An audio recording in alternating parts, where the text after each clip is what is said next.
Hello, everybody, and welcome back to the AI Policy Conference. As we all know, we're in the middle of technological disruption that will transform the way society is organized. Collectively, as governments, regulators, businesses, non-governmental entities, not-for-profits, higher education institutions, and even as citizens, we must understand and make the right decisions around this frontier technology.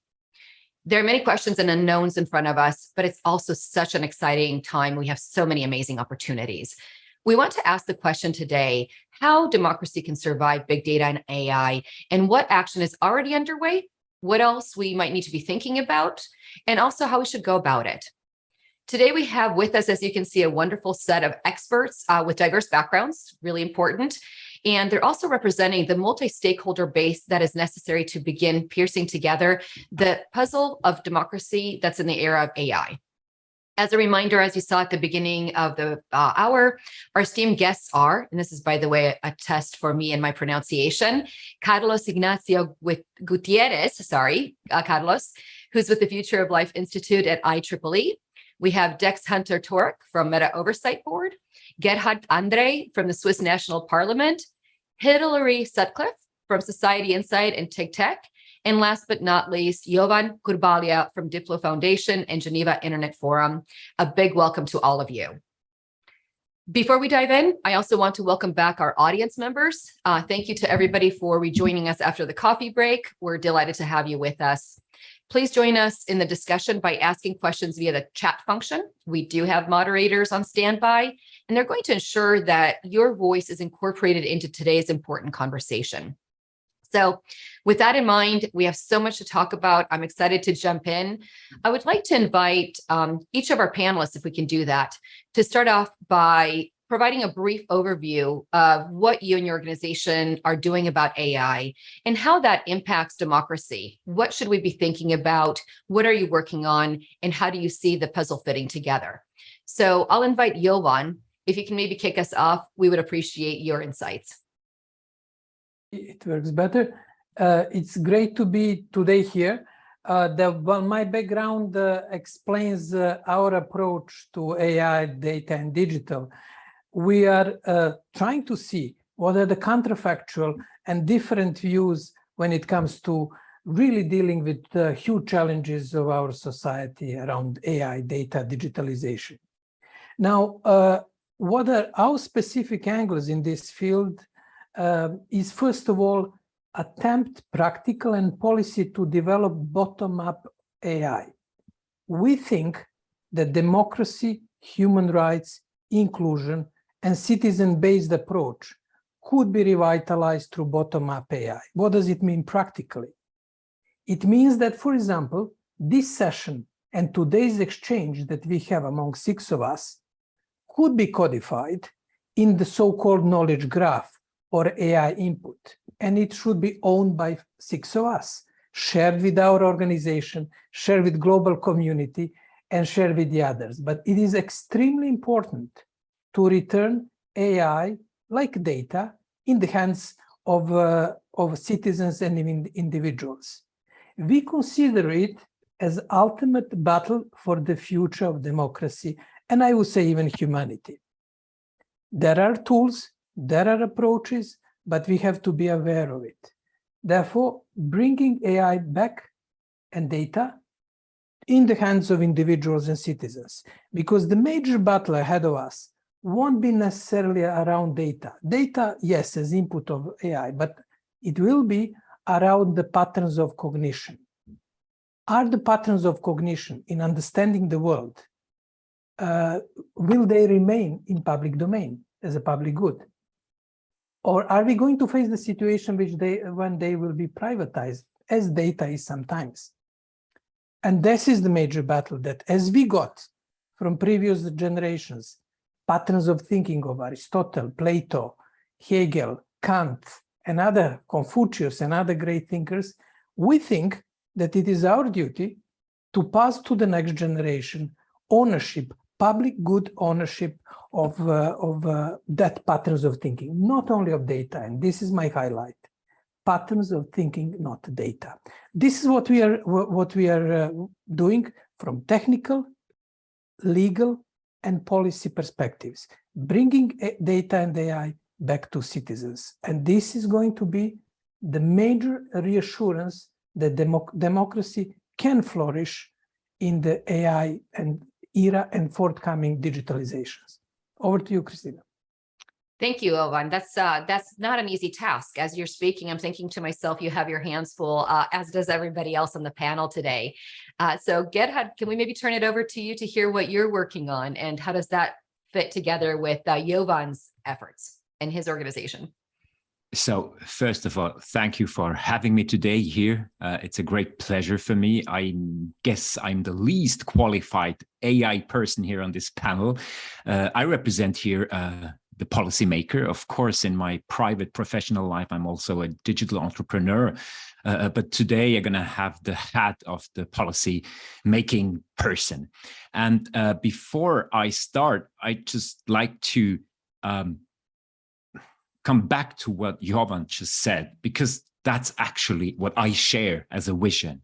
We need digital tools, data, algorithms, machine learning, innovation and progress, where the human is in the center. That's the reason why we actually should use and can use all these great new tools.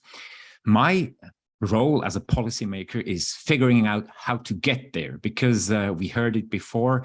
It's going to be about regulation. We're going to play a role at some point. I guess so. I hope so. We already do. And what is a challenge for me as a member of the parliament of a small country, but still, it's a country. We deal with the interests of 8 million people. So it's not just my interest, it's the interest of a whole country. So I deal with whole society. I don't deal with some interest group only. We have to make deals. We have to make the stuff that works actually in order to get there where I think I want to be as much as Jovan does. So that's our big challenge right now in Switzerland. I going to have a quite narrow perspective, because I'm going to really talk for Switzerland here. I'm not such an expert on what's going on in other countries on that matter, I have to admit. But what I can say here in Switzerland, we're still somehow trying to figure out what we can actually do. What's the need? Where should we start? Do we have to make sure that we don't go too far if we do anything? So it's quite like figuring out what can actually be done. Of course, there's this idea we don't want to regulate too soon in order to like stop stuff and nothing's going to be able to flourish. On the other hand, we want to avoid damage, because if damage is done, trust is lost, and that's not in the interest of anybody. So that's a really, really challenging balance we try to maneuver, and it's really, I guess, hard to really say what actually has to be done today. I have a few opinions. I have a few things I'd like to put into place, but I'm also here today to listen, to learn, because regulators, we as a policymakers, we need to grasp the whole spectrum of the stakeholder interests. And so I'm quite happy to be here also as a participant who can learn, who wants to learn, because I have to take things away in order to use them in my policy work. So that will be my intro statement. I'm giving back to you, Kristina. Thank you so much. Thank you, Gerhard. I think that it's very interesting perspective that you bring to the table. As you mentioned, I think we're all learning, right? Not just you. I think all of us are learning. It's the benefit of this multi-stakeholder conversation, but very much looking forward to your comments, because Switzerland, 8 million people, but many cantons. So diversity across the board. And I think that that's a very unique perspective that can help us learn and understand as well. So very much looking forward to your comments from that perspective. Dex, over to you a little bit. Would love to hear what you're working on from the Oversight Board perspective and how you're thinking about AI, big data, and democracy. Yeah, absolutely. And let me just say, I'm thrilled to be here. I think the fact that already our two other fantastic speakers just now have talked about the importance of this inclusive dialogue, this multi-stakeholder approach. This is music to my ears, right? Because that's exactly how the Oversight Board tries to engage with the world as we approach our mission. And I thought it might be helpful just for 30 seconds to talk about what is the Oversight Board. It's one of those bodies which I think a lot of folks within our space have heard of. But just to ensure we're all on the same page, the Oversight Board was created when Meta was still Facebook. It was back in 2020 when we launched. And the Oversight Board was an initiative that was originally launched by then Facebook as a body that could serve as an independent check on some of their most controversial and significant content moderation issues. And the board is a unique experiment, I think, within the governance of social media platforms, which is really, can there be bodies which are operating independently from these platforms, but which nevertheless are empowered to come in, scrutinize these decisions, and then make binding decisions as well as recommendations to companies that steer them towards treating their users better. And the board was structured in a way, in a very highly intricate way to ensure that now Meta cannot influence our decision making. There are 23 independent board members who sit on this board. They're drawn from civil society, from academia, former backgrounds in media, politics, the law, within the tech industry. They're all over the world. They're an extraordinarily diverse set of folks. I think those 23 individuals speak 29 languages. They lived in many, many more countries. And this set of folks, they are every month, they are looking at very significant cases that touch on all the big content moderation challenges that the billions of users of Facebook and Instagram are facing today on Meta's platforms. And, in just the last couple of years, the board has issued 28 big case decisions. These are everything from hate speech to how is the content of individuals and organizations labeled as dangerous handled online, how do we think about disinformation on Meta's platforms, political speech. There's just a lot of these very significant issues. And I should stress that we operate globally. So I'm actually really looking forward to hearing about particular local and regional and sectoral expertise, in our discussion today. We do think about these things, across the world, because so many of the challenges that arise in particular controversies or particular cases coming from one part of the world, they end up having a huge ripple effect for freedom of expression and human rights around the world. And, part of the reason why the board is so extraordinarily diverse and we operate globally is because we do think a lot of the debates until now about content moderation and a lot of the approaches from big tech companies based in the US has been very US centric and very global North centric. And actually over half of the cases that the board has taken on to date have been from the global South. And that's been very deliberate for the board. Just very briefly on automation and how that intersects with our work. Of course, automation and AI is critical to the way that Meta has been moderating content on Facebook and Instagram. And, what we found in that first couple of years of the board's cases is that there are a bunch of ways in which the impact of AI and automated tools do end up having an impact on users. And, we've seen things like how automated content can, automated enforcement of content can disproportionately impact, folks from particular underrepresented communities. That's something that the board was very concerned about, particularly in one case we had from the Middle East. We've seen how automated enforcement also can remove content that actually complies with Meta's rules. So there's an impact again on free expression, on the human rights of users who are using these platforms. And, thinking about why that happens, understanding what are the reasons why these systems fail, whether it's the intersection with human reviewers, where an AI recommends something, but a human is still involved, but it nevertheless produces the wrong outcome for users, understanding where bias comes into the crafting of these systems. That's something that the board is very, very focused on as well as part of our work. And, ultimately, what we're trying to do is steer Meta towards actually changing.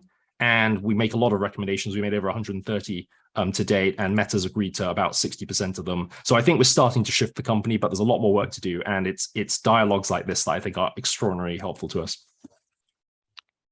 Thank you so much, Dex. I think that that was a really great overview, but also I really appreciated you bringing up the Southern Hemisphere perspective, because being based in Washington, D.C., I know I personally sometimes forget about that aspect. It's really easy to lose sight of the fact that just because we're located in one place doesn't mean that we're a global society, and certainly more by the day as technologies continue to be evolving and inclusive of our global society. So it makes me oftentimes wonder, do we need a single set of ground rules? And that brings me then to Carlos as part of the IEEE and a standards bearing body.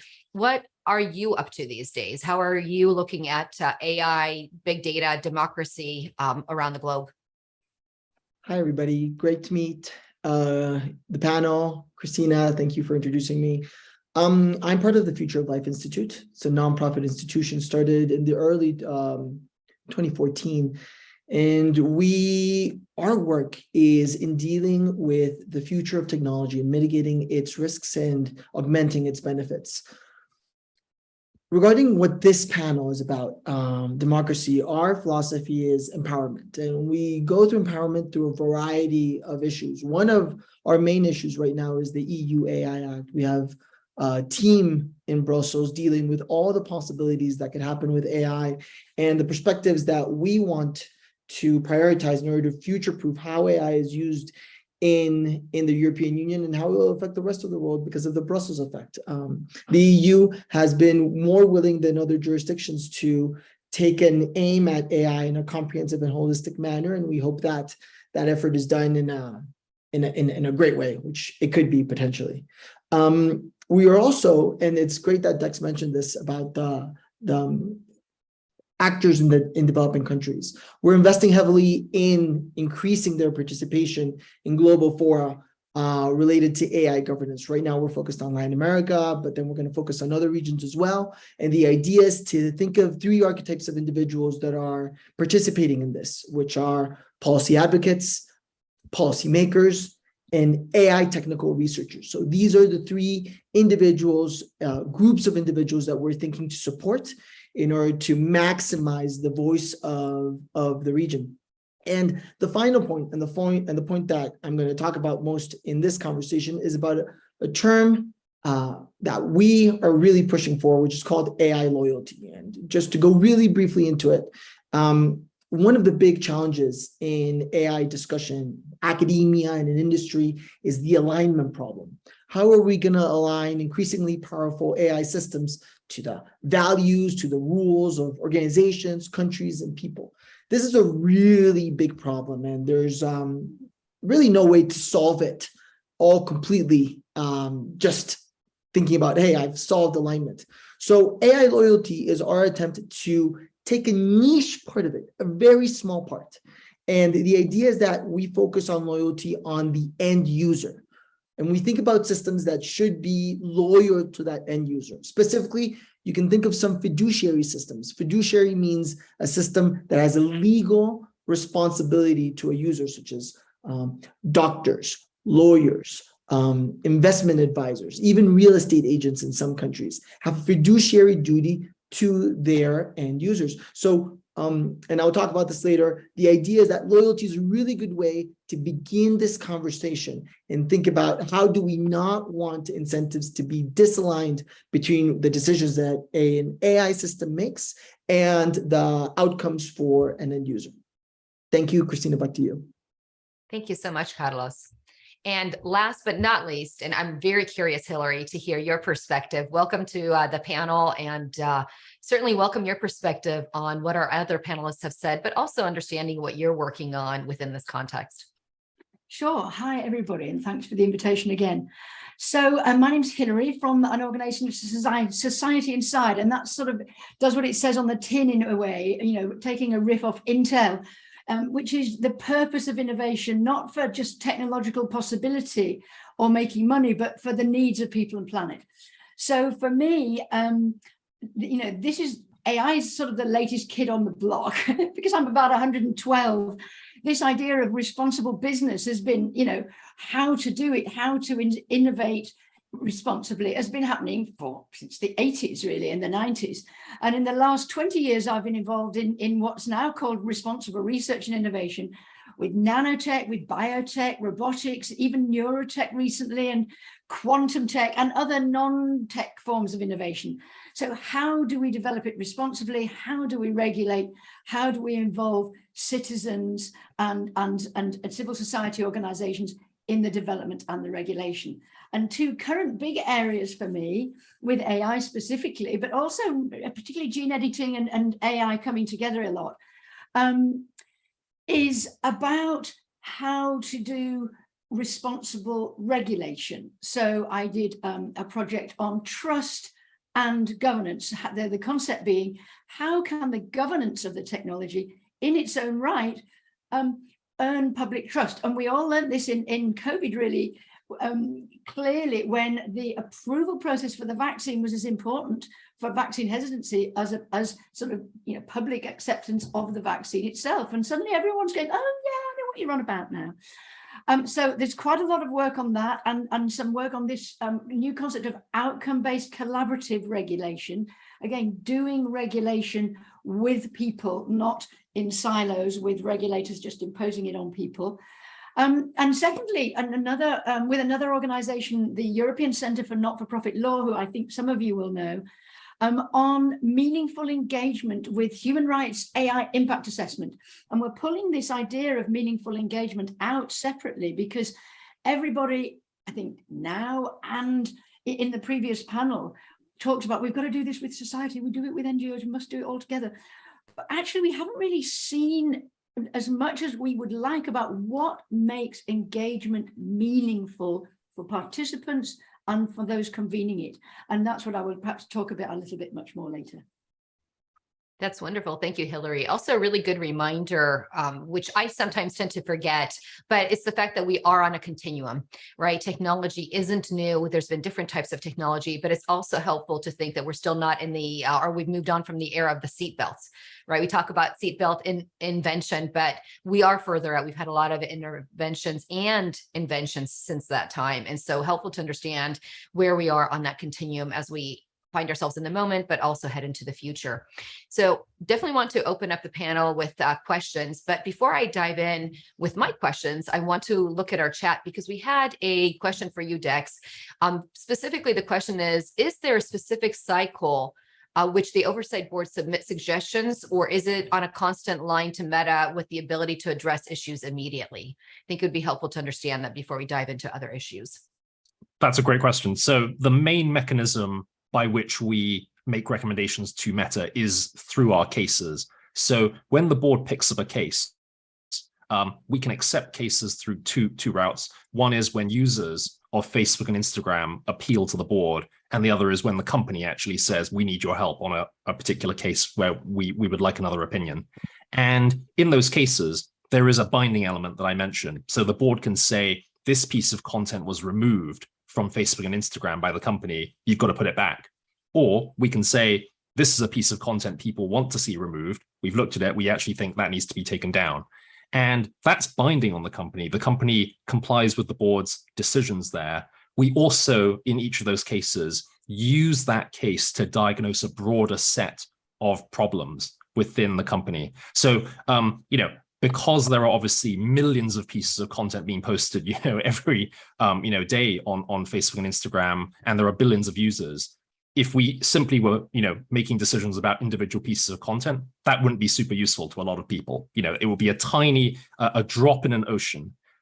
What we do is we take those cases and we're looking at the broader systemic problems that may be leading to outcomes like that for users. So in the case where you might have a piece of content that's been removed, in one part of the world, we're also looking to see, are the policies that were crafted for how that content is moderated, are they biased against users from a particular region?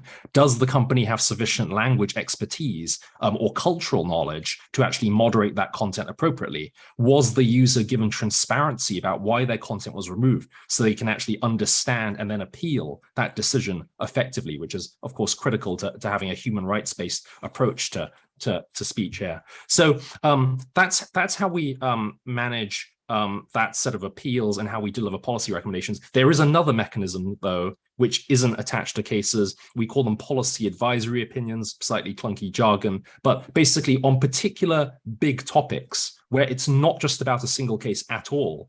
And Meta already realizes they've got a challenge across many, many different areas. They may say, can you look at this more broadly?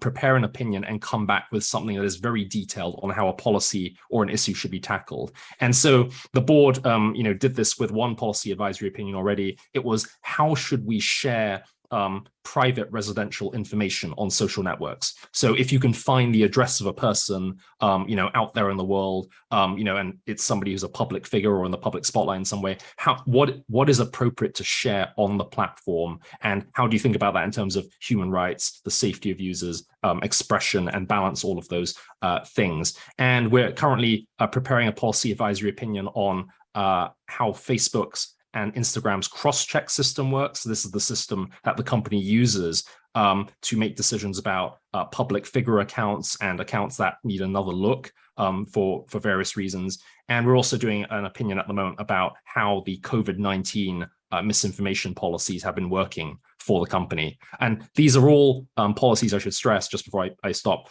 is that we engage heavily with the public. So anyone can submit a public comment that then will be read by the board. And many of the comments that we get from researchers, from civil society, from folks exactly like the folks on this call, they go into shaping how the board actually crafts its opinion or its decision in the end. Great. Thank you so much, Dex. That was really helpful additional insight. And in my mind, I'm actually imagining a world now where citizens maybe could even be asked the right questions powered by AI, capable of reading and contextualizing their honest feedback and even answers. And so, Jovan, I'm wondering, in this new world of AI, can we start to envision sort of an environment driven by direct representation from the people, from citizens, with some AI algorithmic capabilities behind the scenes that ensures integrity? And could that be disruptive to how governments, diplomacy, and even democracy work? Is this the era that we're entering where it's all about the citizens and less so about government and the traditional institutions of democracies that we've had? No, Kristina, this is what is already happening, as a matter of fact. And this is I would say, fundamental question of our era, which will be discussed as a part of what we often at Diplo call the negotiation of new digital social contract, as we are negotiating it during this session and in all of our encounters, we as a government, citizens, academia, parliaments, businesses, and others. And those social contracts were negotiated in the history from Confucius in Asia to Aristotle, Plato, David Hume, Thomas Hobbes, and Enlightenment. Now, the real question here is not if AI can make optimal decision. AI most likely will make more optimal decision than us. As we know, the narrative that Facebook, Google, and others probably know better our preferences than we know it ourselves. Therefore, we are now facing ultimate battle between our free will, human-centered approach, and optimization. Or if you want to put it this way, and it's illustrated behind me on this banner, it's a battle between two pillars of modernity, on if you call enlightenment: free will, human-centered approach, and optimization. On optimization side, you have science, mathematics, everything that makes our life nicer and easier. On the other side, you have a human free will and basically three types of choices that we have to make: political choices in democracy, market choices in the economy, and personal choices about choosing the partners and in our day-to-day life. Now, what is happening currently is that AI can make optimal choices, but the ultimate decision is, if we want to have these optimal choices, should we preserve some niche for human imperfection? Should we preserve some niche for the free will? Or should I, for example, just ask AI what, based on my profile, which social media and others know quite well, should be my vote on the next referendum here in Switzerland? that choice would be probably more optimal than my choice driven by, as you can see on the left-hand side, my logos, my ethos, my heart, and my pathos, my intuition. Though it is a big, big debate, and I think that it's not the question if it is possible. The real question is how to preserve human free will and our agency as human beings. And ultimately, it is the battle for the basically legacy of the Enlightenment era, which shaped current moment and last few centuries. Battle between human-centered society based on free will and optimized society based on science, technology, and other developments. That immediately makes me wonder, Hilary, and I'll invite you into this conversation because I think you'll have an interesting perspective. Just because we can, doesn't mean we ought to or we should. You're not getting an answer out of me for that one. That is obviously one of the big questions in every single technology. What we discuss with that question is who's to tell? Who's going to answer that? How physically are we going to make those sorts of decisions?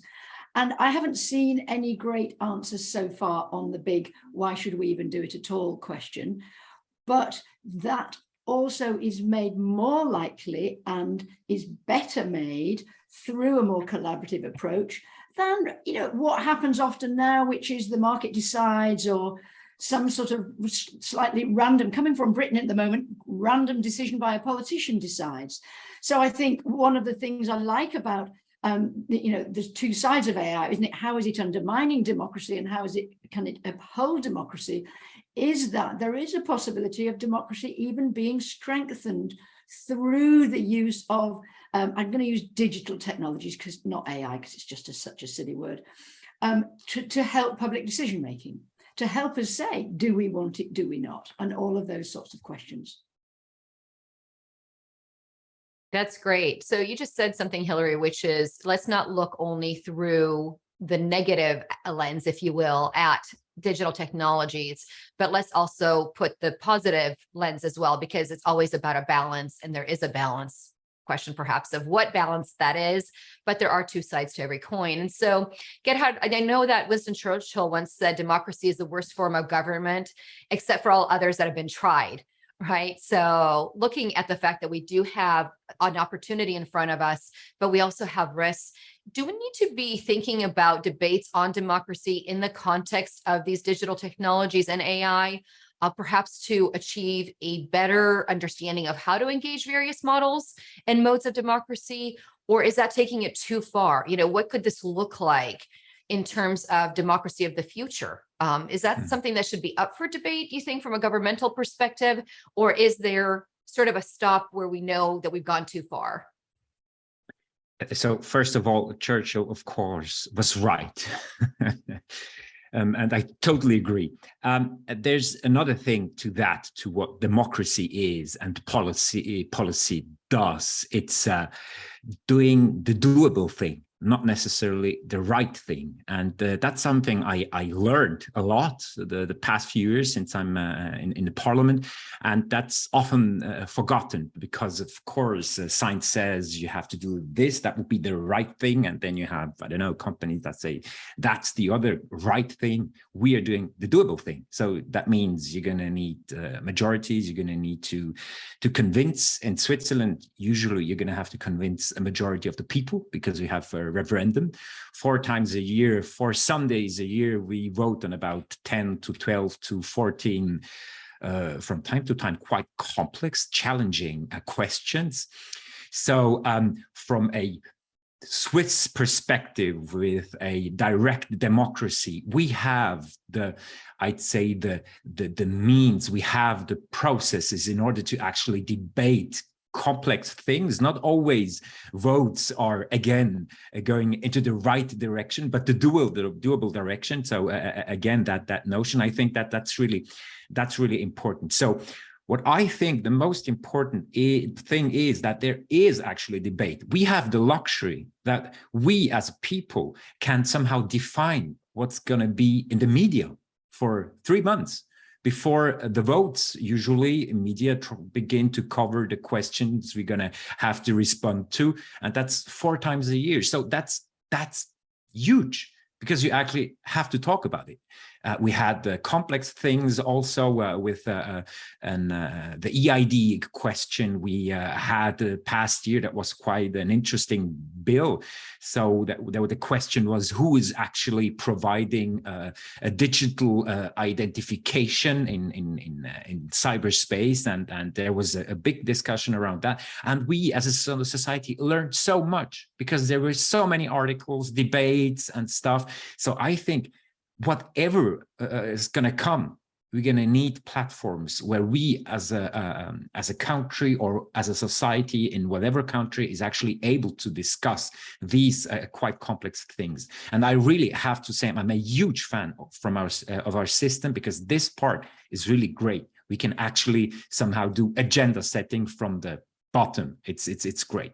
So that's the first thing I really like to share. So I can only invite you to go down that direct democracy road, even though sometimes it's quite messy and really challenging. But overall, it's a great thing. But to come back, what we actually should do. I mean, I'm a person. I've done a lot of software development. I was somehow raised professionally in an agile world, in an open source world, in a transparent, in a multi-stakeholder open source community world. And what is happening there? You do baby steps, transparent. You try, you fail, you learn, you adapt. So these kinds of things should happen, especially with AI, with deep learning, machine learning, with stuff that obviously is somehow hard to deal with. So let's do baby steps. Let's try that. Let's define a scope where we actually figure out what is going to happen when we apply this here in a specific context. We actually even passed a bill a few weeks back in the parliament where we gave the authorities the opportunity to work on pilot projects without having the legal base for a limited amount of time and a defined scope, in order to be able to figure that out. Because I don't know how that is in your countries, but normally the state cannot act on whatever he wants to. He needs the legal base. So we gave him the legal base to be able to act within pilot projects, to get better insights for the regulation you're going to actually need for the next bill. So I'm a huge fan of small steps, fail fast, fail early, figure it out. What's going to be the next step? Be transparent, incredibly transparent. Be transparent about incidents. That would be one thing I'm going to really want to work on. Let's learn from incidents. Let's not scandalize them. Just let's learn from it. So I'd like to have some sort of non-shaming but empowering place where I can look. We tried this, it worked at that point, but they're broke, and that's what we've learned. So here, get that info and do it better. That's the thing. What we have to do in companies anyway, and what we also should do in policy, especially with fast-moving things like AI, like machine learning, like algorithm. I actually also really liked Hilary's comment on that. It's digital. Let's not be too narrow with all these terms, because many times I hear AI and stuff, and it's not. But yeah. That's a great point, Gerhard. And I'm actually going back to another comment that Hilary made in the chat to everybody, right? Which is, it's not necessarily that AI or technology is flawed and it's actually risking democracy. And correct me if I'm wrong or not paraphrasing incorrectly, Hilary, but what's happening is these emerging technologies are emphasizing cracks in the underlying system that were already probably present. We just weren't aware of it.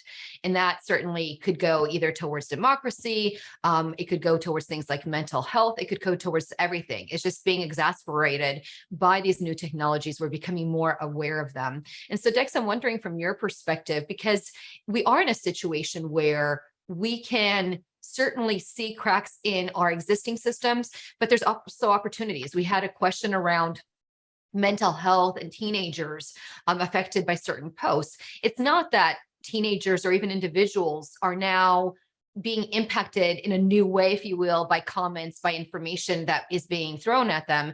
It's just that we're actually in a new era where it's more global, it's maybe louder than, you know, in a classroom setting, or perhaps my neighbor shouting over my fence at me. And so that's an interesting opportunity, right, for us to understand what are the new capabilities, but also incorporate smart thinking in terms of how do we move forward and what kind of guiding principles we need to build into the system so we have a sound foundation going forward. Back to your point, I think the Oversight Board is unique in the industry, and there's an opportunity, I think, for big tech, but also other businesses to learn from you. And so how do you see that getting incorporated? What are the guiding principles you think maybe the rest of businesses ought to adopt, whether it's just within democracy or even the broader cracks that we're starting to see, and how do we fail quickly, as Gerhard just said, learn and then move on? Yeah, well, I mean, I will say, as a former Silicon Valley guy, I very much appreciated Gerhard's point about the need to fail fast and to have you know, a space, you know, these sandboxes in which we can try to test and iterate you know, quickly so that we can serve users. That's obviously critical for the advancement of the technology. I think what I'd stress, though, is when it comes to looking at the societal impact of these tools and the way we think about regulation of these tools, we have to be extraordinarily cautious. And obviously, there are tremendously exciting and valuable applications of AI. You know, probably by the time, you know, we've all got on this call, you know, and got up in the morning and checked our phones, we've probably interacted with dozens of AIs doing all sorts of fantastically useful, probably quite dry things in the background, which help improve the way our information ecosystem operates. But, you know, certainly AI hasn't advanced to the stage yet where, you know, I feel comfortable, and I think most people feel comfortable, we're simply entrusting it with management of extraordinarily complex societal questions. You know, actually what we found in navigating through the you know, range of cases that the board has taken on over the last couple of years, some of which have had dimensions that have been exacerbated by automation and by algorithmic moderation. Actually, we see all sorts of places where AI falls completely short because it's not possible to determine the huge amounts of nuance you need to actually protect users in situations which aren't conventional or not what the AI was designed for, often with a very Western-centric lens, of course. Going to the point about democracy, right? So, you know, I don't think a system where, you know, let's put on our, you know, crystal ball gazing, you know, vision and look into the future. I don't think we're talking about a direct democracy. I don't think we're talking about a Swiss model where everyone gets to vote for what they see and for the kinds of futures we see here, because actually in this extraordinary global, complex, messy society that operates on these platforms, actually, I think that's a recipe for disaster. I think having you know, people simply vote for what's popular actually will exacerbate many of the problems you already see with content that's been amplified because it goes viral and because of the way the algorithms are structured. I do think we should think about what can be more democratic, though, than what we currently have, which is where we have systems that are often very opaque.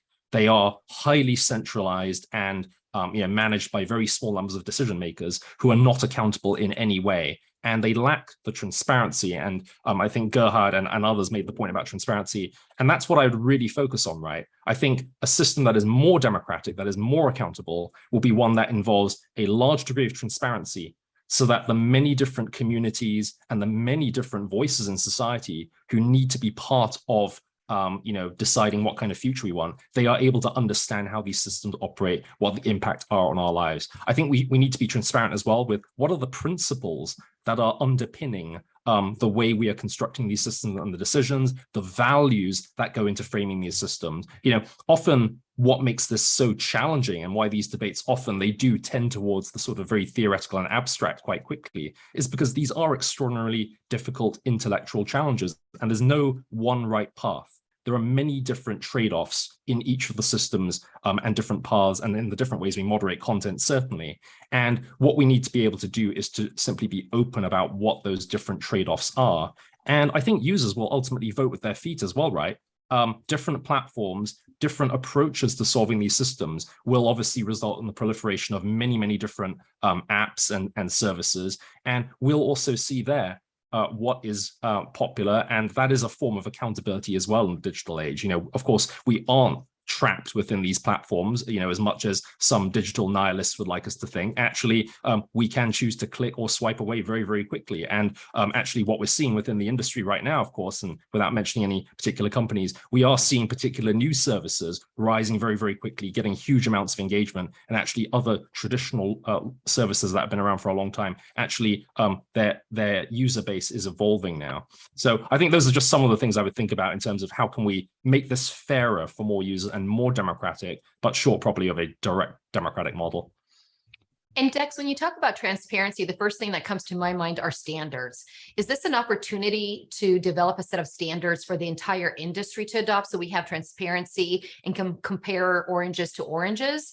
Or are we still too early, you think, in the technological cycle to be able to get at that? I mean, that's probably a question for our standards expert here, but I will say, I do think the mechanism of independent oversight of these very challenging issues, I think that is a good approach. I think it is something that, you know, we obviously created the board to test whether that worked. I think it is working. It is having an effect on how Meta treats its users, and a positive effect. It's something I think more companies should think about. And I think that will be incredibly valuable for building trust and credibility with a lot of stakeholders, with a lot of communities who historically have not been well represented and served by these platforms. And so, Carlos, it isn't easy to, you know, make any type of AI system explain themselves, or it doesn't seem that easy on the surface.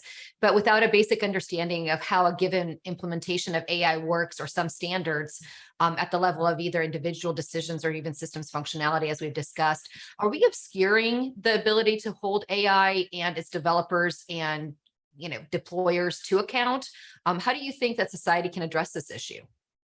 Kristina, that's a great question. And I really like the way that Gerhard in his talk discussed about quick ways to make progress in AI. And one of the really quick ways to focus on a really small issue is this idea of AI loyalty, the idea that we have to think about who these AI systems need to be share objectives with. So fiduciary systems, the ones that we're focusing right now, are systems that are in play with certain professions. When someone becomes a doctor, a lawyer, a financial advisor, they have to go through a good amount of certification. And that is because they are more knowledgeable about their field than a customer will ever be. So when we go to the doctor, we ask for their advice and we trust them. They have a Hippocratic oath. When these systems, when AI systems start complementing, and in some cases in the future, supplanting the diagnosis or prognosis or recommendation choices of doctors just because of their capability of looking at thousands or millions of academic articles and remembering them in the same way that a human cannot, they're going to make many decisions or many recommendations that people are going to have to trust in some way or another. And this trust is the most important thing about this trust is we have to know, we have to have transparency in whose objectives are being focused on. So in the case of a medical AI system, we can think of several stakeholders that could be the objective function of an AI system. It could be a hospital. Now, do we want a medical AI system to have the objectives of a hospital first? Probably not, because at least in the United States, medicine is for profit. And in most cases, what would happen is that they'll try to minimize costs, and then decisions would be influenced by that. And we don't really want that. Do we want doctors to be the objective of medical AI system? Maybe not. And I'm using the case of the US because that's where our work is focused on, because they might want to minimize malpractice. In the US, you can sue your doctor for a wrong decision. What we want in medical AI is probably patients to be the center of this, health outcomes. What is best for the patient? The same thing we want in other fiduciary systems, such as lawyers. Do you want a law firm in an AI system to be the main objective function of that system? Probably not. We want what is best for the person receiving that law advice. Now, there are other types of loyalty that need to be considered where it is non-fiduciary. For instance, in a voice assistant, if you were to ask your voice assistant, hey, take me from place A to place B, and the voice assistant has a contract with a fast food company, then it might say, oh, let me take my person from point A to point B, but let me pass them through the voice, through through the restaurant because I know it's noon, they have not eaten, and there's a 3% chance that they'll go into this restaurant. And we don't want those kinds of decisions being made that way. We think it is necessary to have transparency in terms of the loyalty of AI systems. And this is a very small step that Gerhard, I think Switzerland or the European Union or other nations can really think about. And there was one quick question that V. Silva asked about the priorities of the Future of Life Institute. I'm not going to go in depth on it, but something that my organization just released, not publicly, but we're about to do so next Monday and Tuesday, love to share it here in the chat, is a paper defining general purpose AI systems. This is a term that's been created by the European Union to kind of characterize really highly capable systems. And we think that there's a really great opportunity to define these systems in a way that is more concrete and more actionable. And I'll leave that there as something that we haven't shared yet, but will come out on Monday and Tuesday. So hope people like it. So this is the inside scoop. Thank you, Carlos. That's very helpful. And Hilary had a comment and almost a question. So Hilary, I'm going to actually let you speak up and pipe in here rather than reading out your comment in the chat, if you don't mind. Well, it was about incentives. I think that's one of the things, the lessons of all of this at this time is the incentives that we have to do something differently than perhaps the incentive of making money in scientific kudos would help. I felt that the IEEE and ISO were doing quite a good job on standards, and I just wondered, really, is that not the case? Is it because what happens with standards is that there's got to be a body of sort of pressure that this is the standard and you should adopt it, or else they just languish. And I just was actually just interested to know. We seem to have a lot of this stuff. We seem to have a lot of regulation, a lot of standards, quite a lot of things going on, and whether this is my imagination or they're not right or not is the question I was just asking, really. I think it's a brilliant question because I oftentimes think about the World Wide Web Consortium and the accessibility standards that we've had for many, many decades. And yet I don't see a lot of organizations or even individual developers leaping forward saying like, yes, I'm doing it. And yet when I talk to them, it's like, yes, brilliant idea, wonderful standards. Of course, we should make technology accessible. And yet when we look at even the most basic of technologies like, the old www HTML is still not accessible across the board. And so, what are we missing here? If we have standards, is it the case that we really do have to act with a regulatory hand? Or is there an opportunity to maybe start adopting standards in a different way going forward so we don't necessarily have to rely on the heavy hand of regulation? And I'll open that up to anybody on the panel if you would like to chime in, because I certainly don't have the magic formula. I'm not certain that there is one. Thoughts? Go Carlos, go Carlos. He knows, he's the one that knows. Well, what I can say is that standards are considered soft law. Soft law is any program that creates substantive expectations, but is not directly enforced by government. The reason soft law is so powerful is that anybody can create it.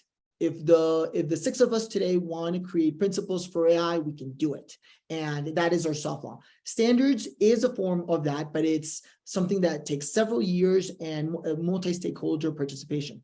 And through our research, we found that there's three incentives for why soft law is implemented or used by anybody, because at the big weakness of soft law and standards is that it is voluntary in nature. They only work if institutions apply them, use them, and find them useful. So the three reasons why any soft law program can work is, the first one is government uses it. And government says to society, hey, I'm going to create soft law, and government does this all the time.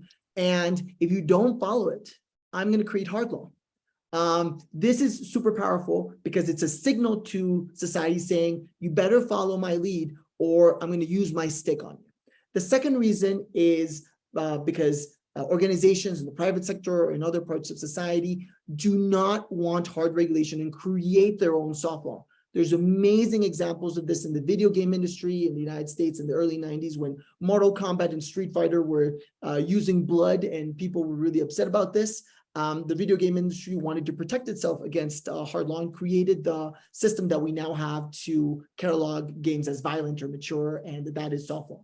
And the very last incentive for soft law to be effective is companies and other organizations will use it if it's in their self-interest. There's no other more powerful reason than using principles or standards and saying, oh, this benefits me. In the case of standards in the United States, if a company messes up in some way, they can go to court and say, I used best practices through a standard and I messed up, but I tried my best not to mess up. And judges in the court systems can say, hey, you know what? You're right. You did mess up. We're gonna punish you. But because you use standards, that is a mitigating circumstance to diminish any penalty, being it financial or any other. So that's a really strong incentive to do that. There's other reasons such as reputation. And I'll put a little bit of the, oh, Hilary, you're awesome. You put the website where we did that research. Thank you for that. But yeah, we've done a lot of work and written some papers on that. Yeah, just to add on to what Carlos said, I mean, yeah, I couldn't agree more. You know, those are incredibly compelling examples that Carlos just gave. This is exactly why, you know, the Oversight Board, you know, moved into the space we did, because there are obviously the big government regulatory approaches to these things. They often move extraordinarily slowly. There's an online safety bill in the UK, Hilary, which has been moving at a snail's pace. It's still not over the line. You know, I feel this thing has been going on forever. And when it finally gets to maturity and, you know, this thing passes and it's implemented, yes, I think it will have a positive impact. But in the meantime, innovators are moving at light speed and technology is advancing incredibly rapidly. And we need other approaches that are able to keep up with that. But also, you know, all the things that Carlos just talked about, they aren't about letting organizations or innovators off the hook or allowing to play fast and loose with thinking about their responsibilities to society. They're actually simply saying the costs and where these things are coming from and who should be crafting these sets of standards. They actually are things that are often better kept closer to the innovators who are actually building these technologies. You know, so, you know, in the case of the Oversight Board, right, you know, we work obviously very, very closely with Meta. We operate independently from them in the way we make decisions, but we want the company to do better for its users. So, you know, we're constantly in dialogue with them. You know, when the board was launched, people said, oh, this isn't a government regulatory approach. Is this about letting Meta off the hook? And actually, my point of view on this was no, it was saying that you have a responsibility to invest resources into fixing your own problems. So actually, I think you can have very, very powerful outcomes from folks who are, you know, pursuing change, working together, collaborating, but you're stopping short of having more statutory regulation. Hilary, over to you really quickly. Oh, sorry, Gerhard. We're gonna circle back to you, but I want to make sure that Hilary gets her comment in first. She raised her hand. I just wanted to say this about the online harms bill when actually ask Gerhard about it, because I'm not close to it, but there are two reasons why it's so slow. A, it's very difficult to balance privacy, you know, the freedom of expression and online harms, and it's not addressing the business model properly of the companies that are doing it. So it's missing the point a bit. So there are other reasons. So I just wanted to then ask Gerhard about that. So part of the problem is the collaborative approach that we've done with this online harms hasn't worked at all. And it's not necessarily that it's, you know, slow, pedantic regulators who can't do it properly. It's blooming hard. And I just wondered how you did it. Okay, so thank you so much for this question. I mean, Switzerland is usually not the fastest moving country with policy making, but it does solid policy making, and I think that's a big difference. So we move slowly, but coherently, I'd say. There's a thing to that why it actually I think it can work, and it's because we usually don't do a I don't know, online, I don't know, whatever bill, and we're going to call it that. We look at our existing bills and try to figure out what's actually just the same, but in another context. I'll give you an example. There was a bill or actually it was quite a big legal reform on blockchain, on distributed ledger technologies. That was the name of the reform. But we didn't pass a blockchain bill. We adapted 9 existing laws. And I guess the word doesn't even appear, blockchain or DLT, I guess just once or so, because yeah, this thing can in principle be a contract. It can be money, it can be a token, or it can be a share of something. So it's just, we know that. It's just different. It's in another context. So what I actually find interesting in this approach, you regulate principles, and you already have principles in place. So I like the approach, and Swiss policymakers are quite proud of that approach. We don't always achieve to do it that properly, but it's about principles, and there's a lot of principles already out there. So how can we make them compatible with what's new? Because not everything's new. A few things are new, but just a few things. So try not to, or one could really try not to just make a new bill and make that all within one single basket, because it's going to be connected with other things that are already there. So I think that's an approach that can really work. And if you look at AI or other things, you might find that approach useful, I guess. There's another thing I'd like to stress here about soft law. There's another thing I like a lot about mandatory self-regulation. I don't know if you know that in your countries, but in our country, especially in the finance sector, it's the sector that actually can propose what the sector thinks is useful, and then regulators just going to say, that's now mandatory for everyone. It emerged and it's good enough, and that's it. That's going to be binding for the whole sector. So I like that quite a lot. So because it's hard law, but softly emerged, and that's another interesting approach, I guess, that could be helpful. Nevertheless, we didn't do much in this whole area of AI and machine learning. I wouldn't know of anything in Switzerland. We really did, because we're very often followers.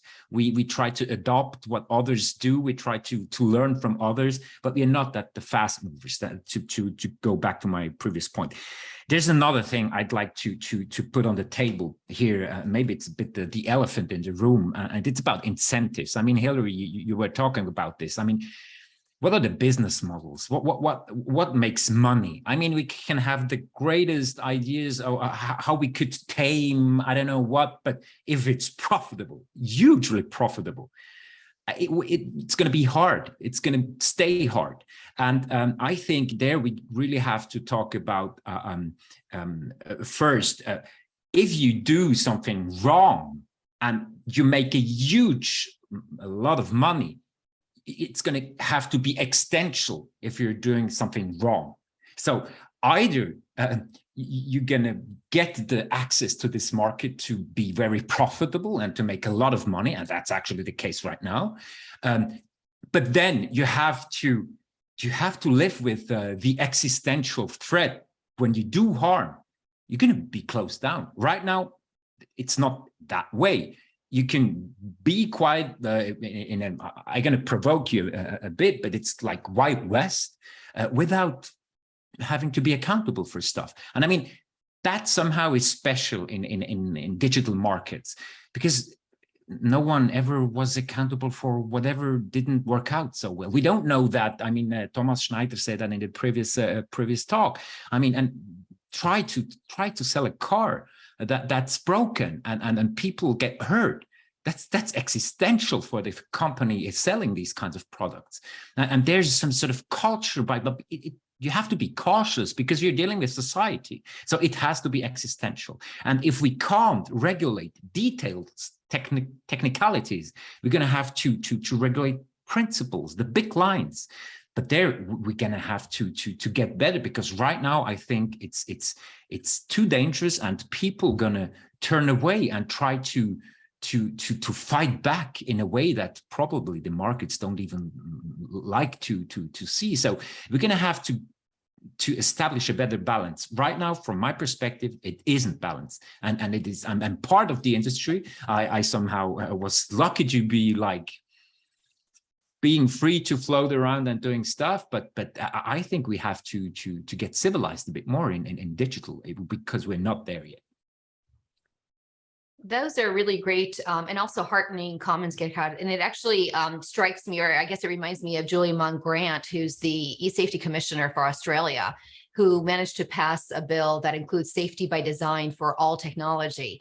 And so very much looking at technology, Hilary, back on that continuum that you've spoken about, not calling out AI or VR or AR or wherever point in time we are at this moment, but rather just thinking about technology holistically and ensuring that we have safety by design, which can include privacy and other principles.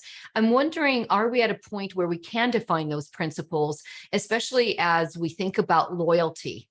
Right. I think it's a very interesting concept around loyalty. And it brings me back to a comment you made earlier, Hilary, which is, should we be thinking about technologies, not just AI, as less of an it and more of, either a trusted friend or potentially our worst enemy? How do we actually embed principles? Like, where do we even start on that front? Are you asking me? I'm going to ask you. Okay, ask me then.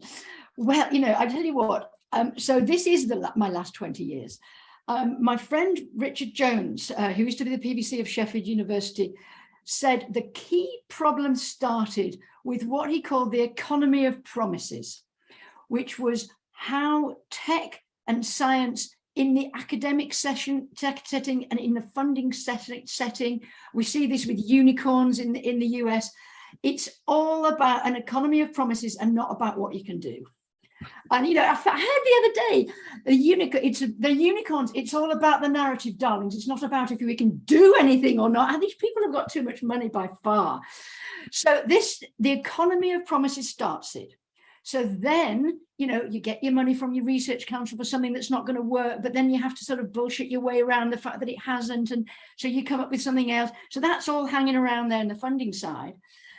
And then there's another aspect of that, which is then we have to deal with what this guy, a great academic, called it was basically about perception of ethics that were about the economy of promises. It's speculative ethics. So then we have to waste an awful lot of time thinking about that. But actually, instead of doing what David Santillu, who was the chief scientist of Greenpeace, did on a nanotech project I was with 10 years ago, he said, we spent 10 years worrying about the definition of nano.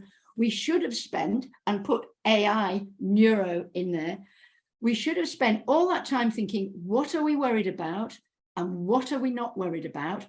Not worrying about the things we're not worried about and addressing head on the things, including business models, that we are not worried about, because business models are so important. And that includes the academic business model of academic papers, grants, and the whole gravy train of it, and their cul-de-sac of knowledge, I call academia. That means all that money and time is spent not actually contributing to human needs, people, and planet. I want to call Jovan on you for a moment just to respond to that, because I think you have several thoughts here, especially when it comes to business models, academia, and how we can incorporate some of those to influence the business world. Any thoughts before we move on to our audience questions? That's true. There is, as I commented, there is inflation of principles, there is inflation of talks. Yeah, we have just to employ a bit of modesty, a bit of common sense, bit of understanding what technology really can do. What we do at Diplo, we know literally what technology, we analyze every technology from blockchain to the latest technologies, and yeah, you have to know what is happening. For example, you can regulate neural networks as much as you want, but there are limits about it. I have to admit that academia is basically laying behind the substantive discussions. There are general notions, and that's not promising, I would say, that there is either fear-mongering, there is no ground in discussion what first AI is about. I think there was statistics 2 years ago out of the companies that had AI in this description and title, only 40% of them were doing something with AI. Now, it's not healthy discussion on technology. There are a bit of naive narratives. There are narratives basically just to move on and then to fix things. I think that has been pushed back. For example, Facebook attempts to make a company to make money. There is more ex ante questions what we are going to do with this technology than ex post. Let's do it, then we'll fix the problems. Academia is not providing answers. There is a lot of hype. There are basically very little understanding how technology functions, what it can do, what it cannot do. That is an important task. And I think this panel and this conference is basically to get back to basics, what we are talking about. And very often it's a common sense, like with any technology. It's a question of functionality, it's a question of and with power. I'm avoiding intentionally any discussion on AI and ethics because it became really inflated. You know, there are 400 ethical codes on AI, and that's generally speaking is not a good news from that sense. But I think, as Yuval Harari said, we need a clarity, and clarity is a power. We need a clarity in many issues, from geopolitics to AI, to technology, to what roles government should play, what business, what civil society. But currently, I think we are at the very beginning of this process of regaining clarity. Thank you. That's really, really helpful. And I think lots of questions still ahead of us, but important to understand where to start and who needs to be in the room as we start those conversations to gain that clarity and that focus. I do want to be mindful of time. We have a slew of questions from our audience, really appreciate it. And for all of our audience members, keep the questions coming. I'm going to start with the first question that I'm going to expand the scope on. The question was, what about the idea of creating AI control agencies on the model of NTSB or FAA for aviation to oversee and control how AI is used across the board? I think we probably can expand that beyond AI to frontier technologies or just technologies in general. And I'm going to go over to you, Carlos, just because I think that you have probably one of the first thoughts around this. Should we have an agency? Does that even make sense in context of what we're talking about? It depends. It depends on how it is implemented. And it is very difficult to say that one agency should have control over absolutely any AI application, because all these decisions are contextual. How do we regulate within the same agency a system that is deciding the life or death of a person and another one that is recommending a song? I think to structure that agency, you would need something that works very well with the rest of government, because you can imagine that ministries of transportation want to do something with autonomous vehicles. There's going to be ministries of economy that want to do something about unemployment due to AI systems. I think Ryan Callow has an argument for the creation of such a agency. I think if it's done in a holistic manner, it would be an interesting idea. But to do that in any particular country might be very difficult. And even the EU AI Act is not even attempting to do that at all. It's not creating a mega agency dealing with AI. And it's the most comprehensive legislative effort in the world to deal with this technology. And it has a lot of courage to what it's doing. And to create such an agency that, like the one that you're describing, would be even more courageous and even more difficult to do, considering where we are now, how people are discussing AI. And yeah, I think that'd be a very difficult proposal. Any other thoughts from the panelists on that front? Anybody have an idea or want to push out a proposal? Hilary? I've been involved in something, an 18 million euro project. I won't even say anything about the price tag. Should there be a nanotechnology risk governance council? And what should it do? Should it be like the International Panel on Climate Change, which does, interesting, innovative research that proves whatever it's supposed to prove? Should it be a multi-stakeholder body to bring people together to think through the risks and the opportunities? And should it be an advisory board to the government, to European Commission? And it was interesting that there are many, as Carlos says, there's many possible routes for this. We've already got one proposed for gene editing. We've got one proposed for neurotechnologies. So every new tech has its own. We need an independent body. We need one. And so, but I think there is something there as an oversight body, perhaps to government, or there's various different options, and there are various different existing ones, even including like ombudsman for redress and those types of things. So I think no, I think yes, But as Carlos so beautifully said, how, what does it do? What does it legislate on? What does it oversee, and how does it do it in a multi-stakeholder way is quite hard. But if you've got 18 million euros, really, I can really help. Call Hilary. Gerhard, Yeah. I think you wanted to add to that. Yeah, exactly. So I'm pretty okay with what Carlos was just saying about. I guess it's going to be hard to have this one single institution that can oversee all of these things. I would choose a more decentralized approach here, because again, if I'm looking at the finance sector that I'm knowing quite well, also from a regulatory perspective, I mean, you have authorities that evolve, that regulate, that observe what banks do, what the financial sector does, and it emerges from this scope, because they know what's actually at hand, what's being done. So I think it can be included in authorities that are already there, observing some part of the market that can be health or finance. What might be useful, though, handy, that could be some sort of like the institution that's really like the tech authority. You can ask to get advice if it's too vast, too complicated to comprehend, and to include both perspectives. So what's the at hand a question and what actually the technology does. But I personally wouldn't opt for the centralized institution that observes all these kinds of algorithms and stuff that are used.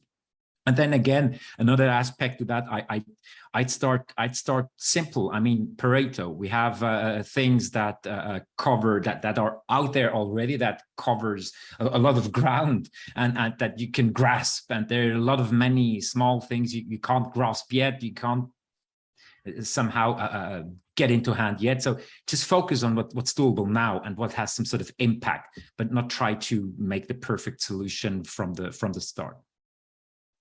Yeah, that's a great suggestion, which it reminds me, maybe Dex, thinking about the Oversight Board. Is this an opportunity perhaps to see the industry step up and do some self-regulation or contribute perhaps to the solution? Because I can't help but think about industries such as the alcoholic beverages industry, right? We have OECD guidance, if you will, standards, but the industry has adopted those because they favor standards versus regulation, which is why they do things like they don't market to pregnant women anytime there's an alcoholic beverages. They don't put up advertising within 300 meters of schools.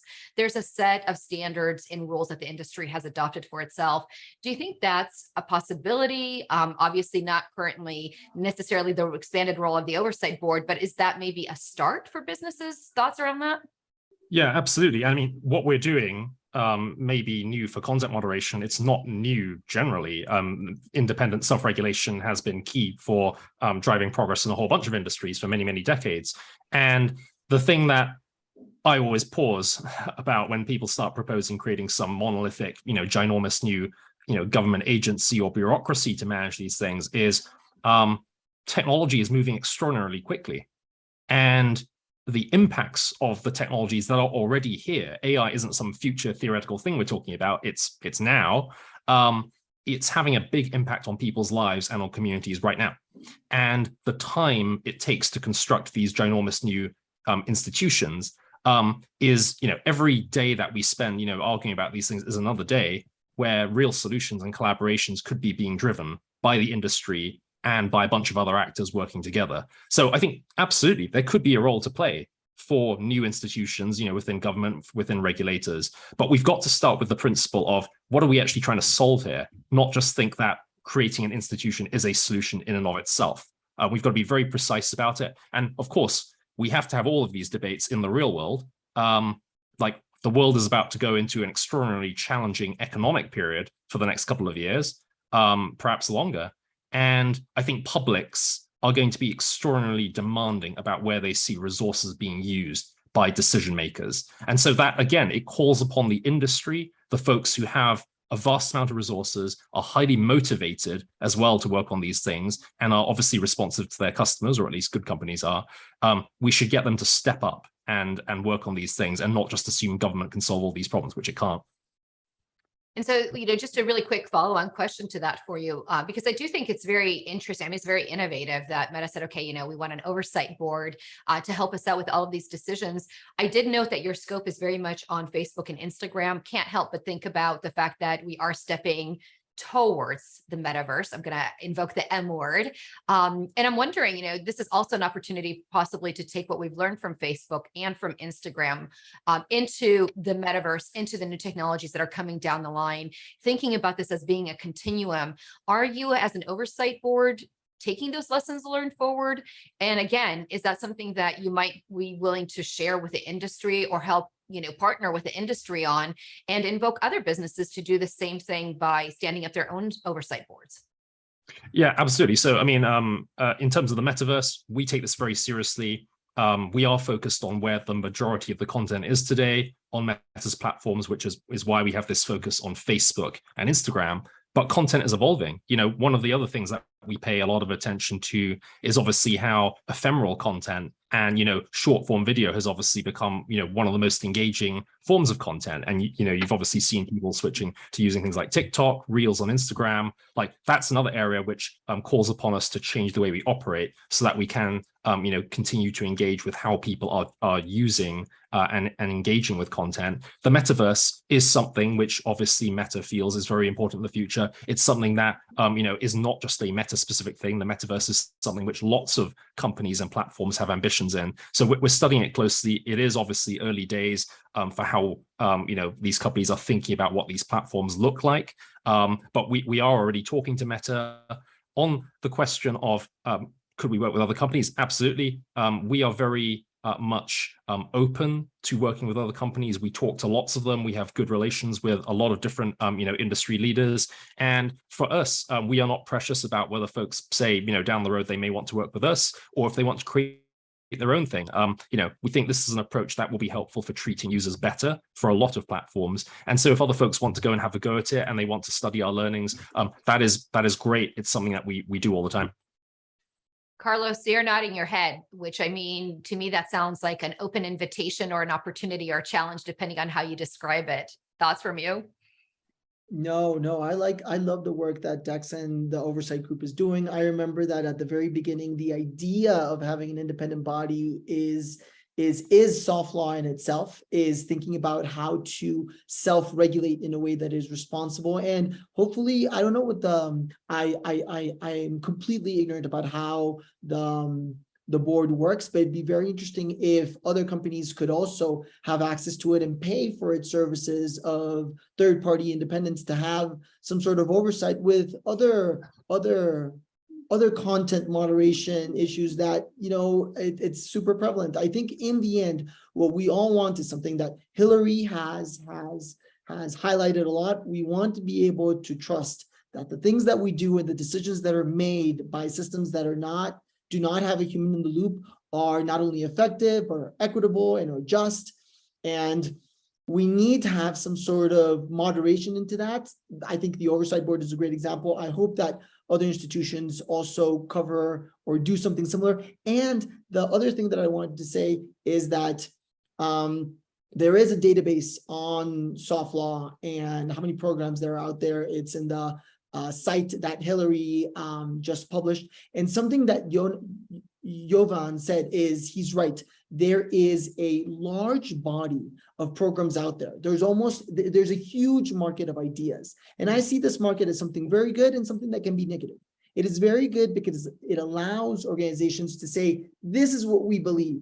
And, in many instances, it's a copy or a variation. In many, it's not a very good copy, not a very good variation. In some, it's an amazing version of it. But I think what this market of ideas allows us to do is to consolidate. What are the best ideas out there? What are the worst ideas out there? And kind of reach some sort of consensus on what do we want to say overall.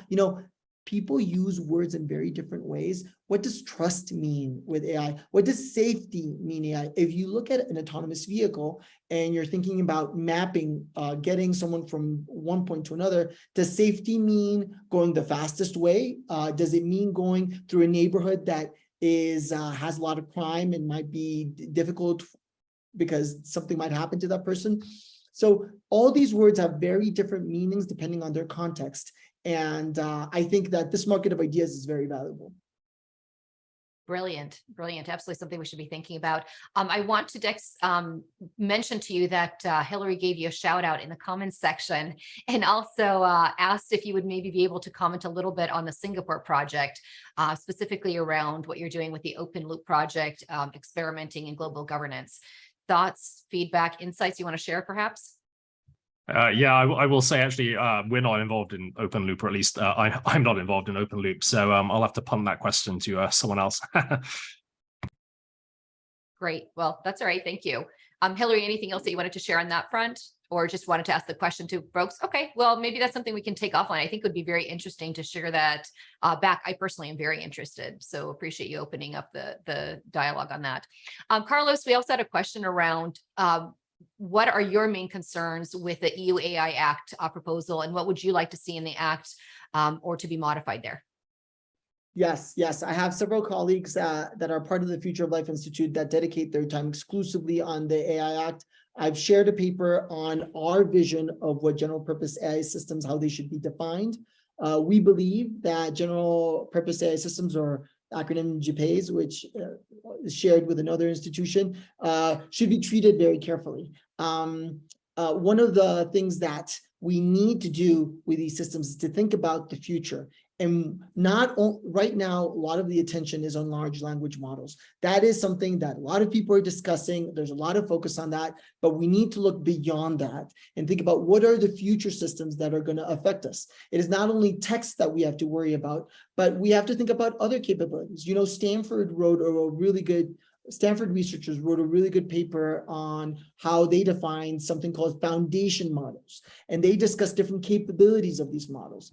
Even then, there are many capabilities or use cases that are not included there. For instance, we don't see too many technologies on smell and taste.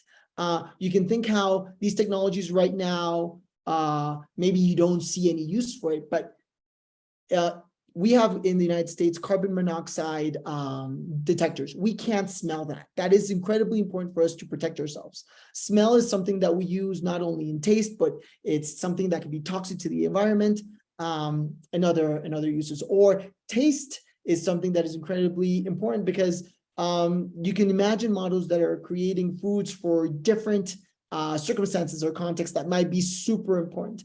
So these are things that are incredibly important to our institution, and we can go deeper in that when we have more time. No, that's great. Thank you. Just really quickly to run through a few of our other remaining questions. Dex, question for you here is, how could the decision-making process structure work and or impact the oversight body be further improved? What are the issues that your members still find difficult to overcome?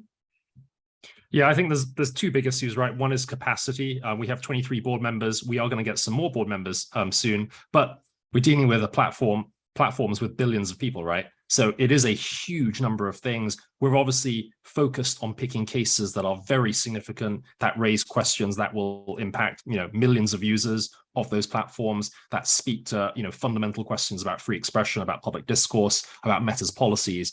But we're obviously, always in need of more capacity. So, how the board is thinking about it is, how do we continue, to refine the kinds of cases that we're bringing in? What's our case model? How can we make decisions faster on some cases where they're less complex, which might supplement the work of those other cases which are going to take significantly more resources, and which will continue to operate in the way that they're currently doing. I think the other piece is really just around public engagement.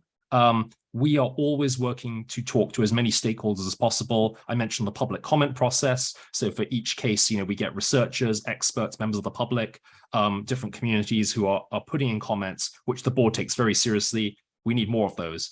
And because, a lot of the voices who are so marginalized within platforms and within online communities, they don't have the kinds of resources that actors in the global north have. We are always still, working to solve this challenge of how can we elevate more of these voices from the global south, from those underrepresented communities, and it's a challenge. So definitely, I think folks on this call, and I'm looking forward to following up with everyone. I think folks on this call will have ideas as well, but certainly that's a big priority for us, continuing to expand this so that we're hearing from as many different communities as possible.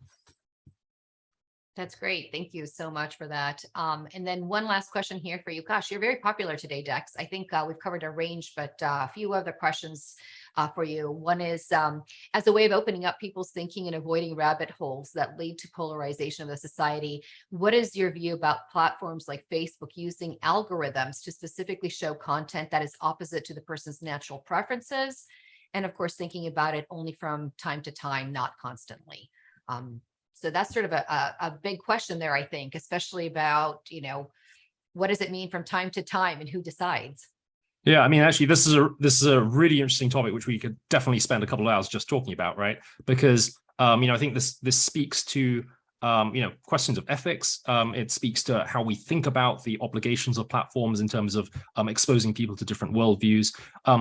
I was actually just this morning, right before our panel, very, very quickly skimming this new piece of research that came out, looking at this concept of filter bubbles, which is something I'm sure we're all familiar with. And of course, there's been this this idea that is very prevalent in certain circles that social media strongly amplifies filter bubbles. So the idea that we only end up talking to people like us, and that this has all sorts of terrible consequences for society. And actually, this latest piece of research, which just came out today, and which I'm looking forward to reading in more detail, actually strongly challenges that notion, which a number of other researchers have already done in the past, and said actually the real challenge with social media is that it actually is exposing us to many, many more diverse viewpoints. And it's our interaction with people we vigorously disagree with that then is allowing polarization to seep into our feeds and to pervade our conversations. So what I'm saying is, and I'm not taking a point of view on this right now, is definitely these are very complex issues, right? There isn't a single definitive point of view. These are questions that a lot of very smart researchers are tackling and coming up with very diverse findings. So I think, certainly, I often hear claims made about the algorithm or about how, different feeds function. And they are things which may rely on some data, but there's other data which challenges those viewpoints. And so actually this goes back to the point about transparency and about the importance of bringing in other actors and a lot more diversity into scrutinizing that data and that platform architecture. I think we need to have more voices present in these conversations so we can actually figure out what is the right way to approach these things. How are these platforms and these technologies actually impacting people? And actually, can we have some real understanding here? Thank you. I feel like this is a really great start. We don't have hours to continue the conversation, unfortunately, but it feels very much like we're starting the right conversations. And so really appreciate those insights. I certainly welcome additional questions from our audience, but before we turn to any more questions, it feels like we've been talking a lot about risks, things that maybe aren't working, things that are broken, things that we need to still work on, which is great. We should be paying attention to that. But as I mentioned earlier, with every risk, there's also a lot of opportunity. And so I don't want to lose sight of that. I'd love to go down the panel and just ask each of you, what are some of your favorite use cases for AI that we may not be thinking about or aren't mainstreamed yet, but show promise or you're excited about? And so I'll start off with you, Gerhard, and hear from you. What do you look forward to or hope that we'll see? I have to admit, I don't have that many examples because it was in this, let's say, democratic, the scope was democratic as when you sent us the email to prepare for this question. So I have to admit, I had a hard time to find good examples. I'm actually, I'd like to put forward here. Maybe just a brief comment on something that's somehow is around there. I mean, you maybe remember what Steve Jobs said, what computers are. They're the bicycle of the mind.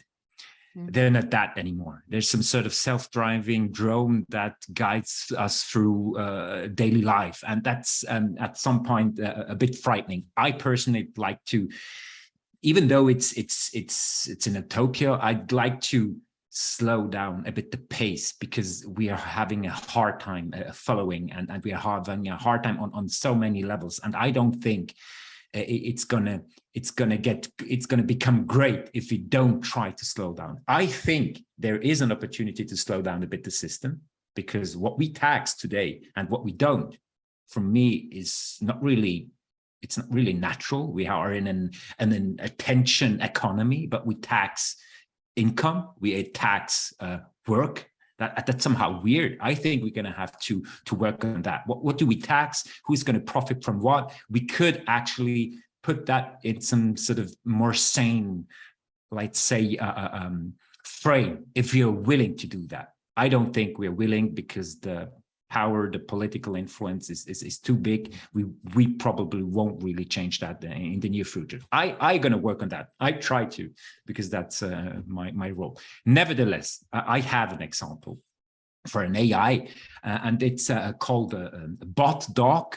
It's an algorithm that sniffs hate speech, and that gives people an opportunity to pop up and to try to tame some discussion where it's too overheated, because when people somehow get observed by many, they tame.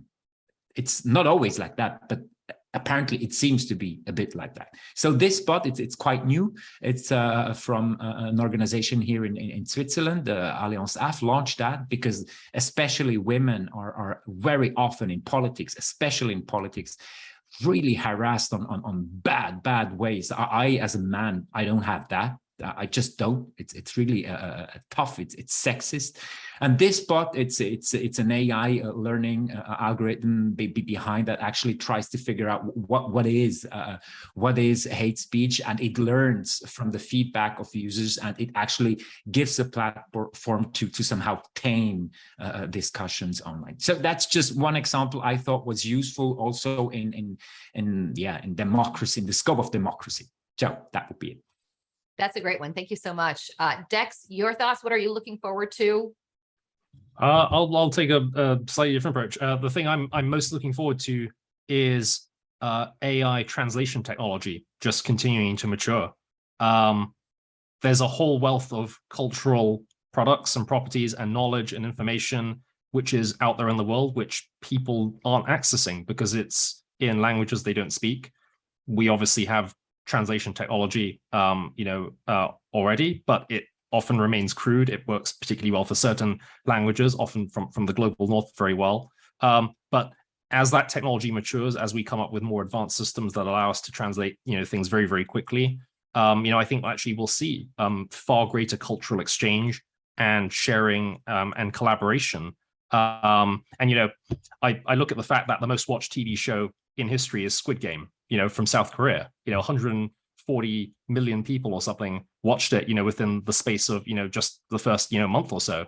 And you would never have expected that the most watched TV show of all time came from South Korea, because historically, the traditional sort of, media outlets and organizations which would have, presented, films would not have invested in making this kind of property accessible to so many different audiences in so many languages. And that's just one example of a cultural property, which actually audiences all over the world could be enjoying if they were simply able to access it.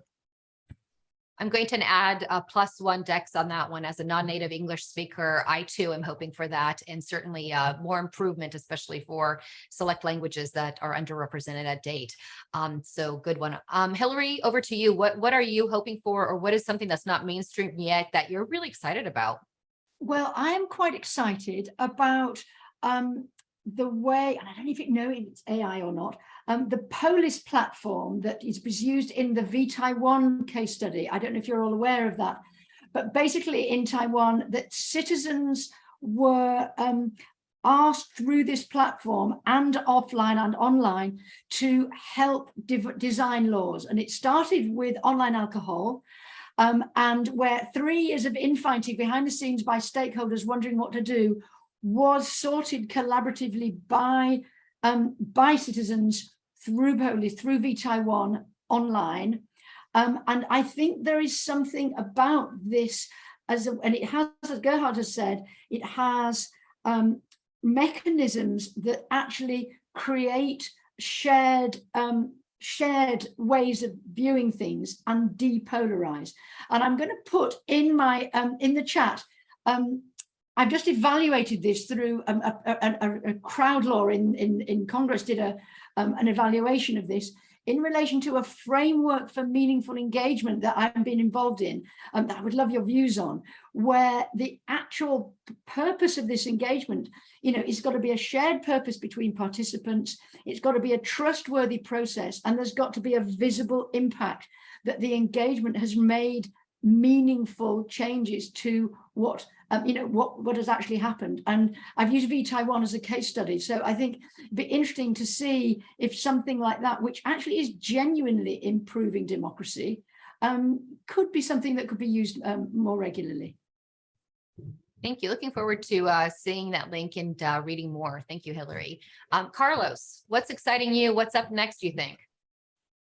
I think Hilary touched upon the very best example that really dives into the crux of this panel democracy. My example does not. It's a bad example. And I'm really excited about the risks and benefits of very niche technologies in realm of smell and taste, just because it doesn't seem to be getting enough attention or any attention, not because I think they're the most promising or the most important, but just because it seems something so important to our human interaction. We eat every day and we smell things all the time, except if you had coronavirus. But these are areas that not enough work has been done in, and I'm dedicating some time to. Oh, I love that. I'm also going to give you a shout out +1 on that front, because I would love to be able to smell my mom's cooking at a distance. So absolutely, we need more of that. And then last but not least, Jovan, thoughts from you, any different kind of hopes that you have going forward for AI that we haven't seen mainstreamed yet? Be careful with the smell microphones. You can get the favorite cake from mom, but there could be also some other surprises. Well, possibly two, since we had a sort of lack of good examples. One is the French initiative for the offering the powerful computers to the bottom-up developers. The name is Bloom. There is OpenAI, but OpenAI is not as open as title says. That's basically, there are some open questions about transparency. But Bloom is initiative of French government. They invested a lot and they offered the supercomputers for people with full transparency to experiment with algorithms and to develop new applications. And basically to try to return that idea of the garage-based development to AI, which is disappearing because of simply need for processing power. And second example is related to what we are preparing in Diplo. We have the statement generator, speech generator. In many fora, we communicate by delivering statements, by contributing. And many civil society and marginalized groups are sort of shy when they join diplomatic or international meetings. Therefore, we are now finalizing speech generator or statement generator, which can help them to prepare basic statement, aligning with particular views on privacy, on data, on inclusion, on AI, on ethics. And the experimenting phase is progressing quite well. And that's, I think, we can empower these people and marginalized communities and civil society and the others to at least have the starting point to make their contributions. Thank you so much. Those are all great. I'll add my very own, which is actually coming out, right? I think we're on the cusp of it, which is the ability to avoid any sort of swabbing around COVID, because there's an new app for our phones where we can cop into it and determine whether or not we're positive for COVID or not. So good news, no more swabbing in the near future, I hope, for all of us. Yeah. Thank you to all of you on the panel today. Wonderful discussion. Really appreciated all of the questions from the audience as well. Just a reminder that we're heading into our second coffee break for the day. Feel free to grab your favorite cup of something, stretch your legs, tend to your email, but do come back. Make sure that you're going to join us at 5 o'clock, 1700 hours. Aisha Piotti is going to be talking with MEP Axel Voss on the EU AI draft. So Carlos, I hope you two will come back and we'll see what he has to say compared to what we've heard from you. But you don't want to miss this insightful conversation, so stay tuned. And thank you again to everybody, your perspectives, and certainly for starting a very important discussion that needs to continue past today.